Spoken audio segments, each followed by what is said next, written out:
এটা দিয়ে ওপরে যেতে হবে, আর ওপরে গেলেই বাকিটা দেখা যাবে। কি করে কি পড়ে গেল?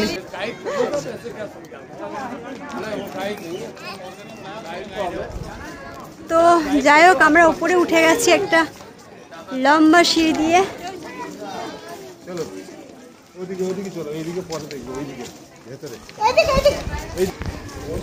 এই জায়গাটা আমার আগে ছবি আছে, এই জায়গাটা দাঁড়িয়ে।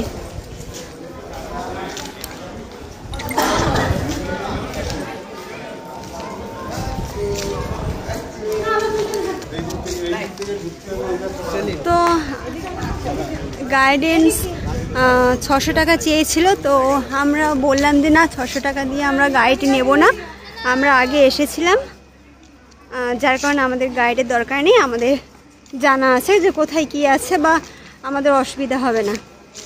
তো যাই হোক, তো উনি কি করছে, ভিতরের দিকে যেখানে আমাদের টিকিট দেখাতে হয় সেখানে এসে উনি দাঁড়িয়েছিল, আমাকে আবার ধরেছে, যেহেতু আমি প্রাইস জিজ্ঞাসা করেছিলাম যে কত টাকা বা কি, তো সেই কারণে আমাকে আবার ধরেছে যে 400 টাকাই হয়ে যাবে। তো আমি আবার বললাম যে দরকার নেই, আমি জানি, আগে এসেছিলাম। তো তাতে ওনার একটু রাগ হলো। যাই হোক, এইটা হচ্ছে ভিতরটা, বাকিটাও তোমাদেরকে দেখাচ্ছি।